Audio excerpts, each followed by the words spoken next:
discipline. I've told you to hold yourself if you want to be a leader, or you easily be compromised. You all know me as Andres Achampong. Listen, Andrews, I think we're better off with what we're doing, which is actually studying to get an A, instead of what you're doing, which is giving us empty promises. Now, why don't you run along and finish with your campaign? No, yes, no.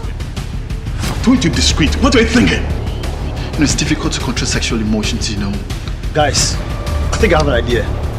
Now you're talking. You could see. I guess I was reckless. You're one of the most beautiful girls in this hostel, eh? Thank you, sir. Stop there, thank you, sir, thank you, sir. You rub my back, and I rub your back. Then the Manchester.